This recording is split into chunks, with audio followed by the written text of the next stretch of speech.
স্বামী বিবেকানন্দ, তার জীবনে নানা ঘটনাবলী রয়েছে। একবার স্বামীজি গেছেন আলোয়ারের রাজার কাছে। রাজা বলছেন যে স্বামীজি, আমি আপনাদের এই সমস্ত মূর্তি পুজোয় বিশ্বাস করি না। স্বামীজি তখন বলছেন, ওখানে একজন কর্মচারী ছিলেন রাজার, যিনি একজন কর্মচারীকে ডাকলেন, সামনে দাঁড়িয়েছিলেন, তাকে বললেন যে শোনো, এখানে ওই রাজার ছবিটা আছে, পারো। স্বামীজি ওরকম বলছেন, সেই ইতস্ততা করছে, তা পারলো। এরকম বললো, এখানে রাখো, দিয়ে এর ওপর থুতু দাও। তখন যিনি কর্মচারী ছিলেন তিনি সঙ্গে সঙ্গে বললেন, না, এটা আমি করতে পারবো না। বললেন, কেন করতে পারবে না?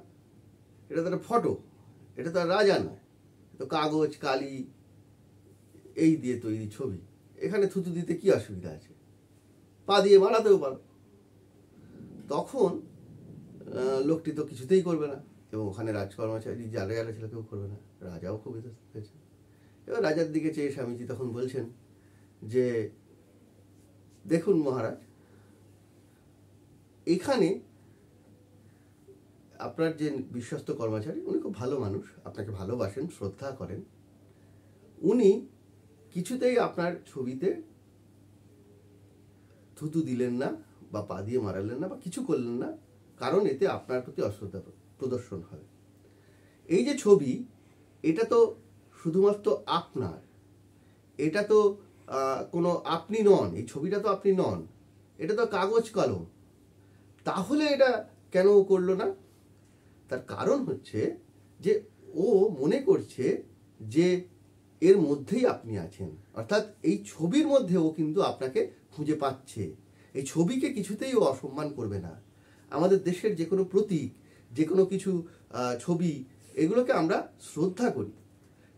ঠিক তেমনি মূর্তি, ওই মূর্তির মধ্যে মাটি, খড়, পাথর, অনেক কিছু থাকে। পাথরের মূর্তি হতে পারে, মাটির মূর্তি হতে পারে, খড় দিয়ে মূর্তি হতে পারে।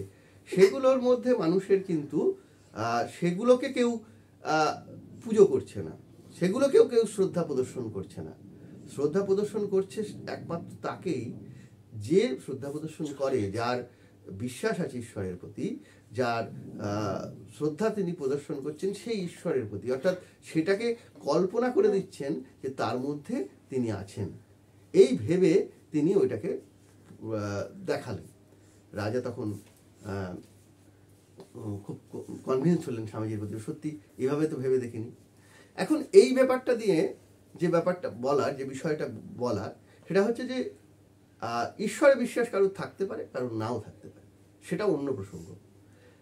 প্রসঙ্গ হচ্ছে এইখানে যে স্বামীজি কি সুন্দর যুক্তি দিয়ে বোঝালেন তার ফলে, অর্থাৎ তিনি যে বিষয়ে বলতে চান, তিনি যে বিষয়ে তার মতামত রয়েছে, তিনি যে ভারতবর্ষের প্রতিনিধিত্ব করছেন, যিনি যে বাংলার প্রতিনিধিত্ব করছেন, তিনি যেভাবে, যে মতামতের, যে মতবাদের প্রতিনিধিত্ব করছেন, তাকে তিনি এত সুন্দর যুক্তি দিয়ে সাজালেন যে যুক্তিকে খণ্ডন করা কিন্তু খুব কঠিন।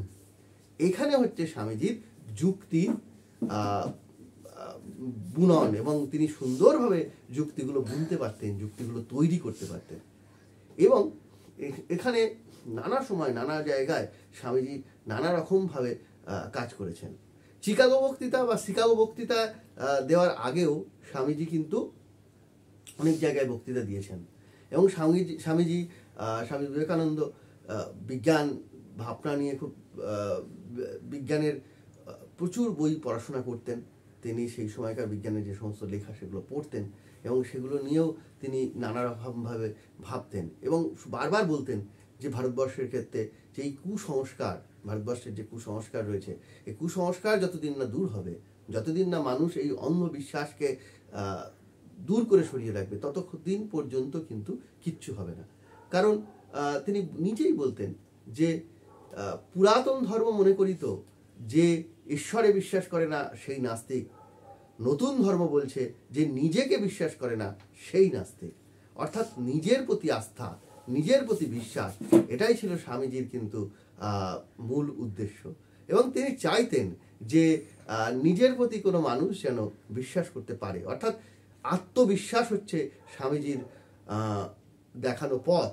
এবং স্বামী বিবেকানন্দ আবার নানা সময় নানা কাজের মধ্য দিয়ে তিনি দেশ গঠনের কথা বলেছেন, নতুন ভারতবর্ষ গঠনের কথা বলেছেন, এবং বলেছেন যে এই গরিব মানুষগুলো, এই মূর্খ চণ্ডাল ভারতবাসী সেখান থেকেই বেরিয়ে আসবে, ভারতবর্ষে নতুন ভারতের কথা বলে আছে। অর্থাৎ যে সময় স্বামী বিবেকানন্দ জন্মাচ্ছেন, যে সময় স্বামী বিবেকানন্দ বিচরণ করছেন, সেই মুহূর্তে স্বামী বিবেকানন্দের কিন্তু এমন একটা অবস্থান বা এমন একটা জায়গা দিয়ে স্বামীজি যাচ্ছেন, সেখানেও কিন্তু তখন বর্ণবিদ্বেষ, জাতিবিদ্বেষ দানা বাঁধছে, শুধু ভারতবর্ষ না, সারা পৃথিবী জুড়ে। তার বিরুদ্ধে স্বামী বিবেকানন্দ কিন্তু বলেছিলেন। স্বামী বিবেকানন্দ যখন ভারতবর্ষ ছেড়ে আমেরিকায় বক্তৃতা দিচ্ছেন, নানা জায়গায় বক্তৃতা দিয়ে বেড়াচ্ছেন, এবং তখন সেখানকার মানুষজন বলছেন যে দেখো, এমন একজন পণ্ডিত এসছে, আমাদের দেশের 100 পণ্ডিতকে 100 করলেও এই পণ্ডিতের সমান হওয়া যাবে না। অর্থাৎ এখানেই স্বামীজির কিন্তু বাগ্মিতার পরিচয়। প্রচণ্ডভাবে তিনি বাগ্মী ছিলেন এবং খুব ভালো বক্তা ছিলেন। এবং এই বক্তা মাত্র একটা 30-32 বছরের ছেলে, আজকের দিনে ভাবা যায় যে 30-32 বা সেরকম একজন ছেলে সে কিভাবে বলে বেড়াচ্ছে সারা পৃথিবী জুড়ে। এই কথাটা আজকে আমাদের জেনারেশনে, আজকে ভারতবর্ষের যেখানে আমরা যাচ্ছি, ভারতবর্ষের ইয়েতে, সেখানে আমরা যদি দেখি যে স্বামীজি কিভাবে ভারতবর্ষের কথা তিনি তুলে ধরেছেন, এবং তার প্রচণ্ড সাহসিকতা, নির্ভীকতা, এগুলো কিন্তু নানা সময় নানাভাবে তাকে তার পথের সাথী হয়েছে। এবং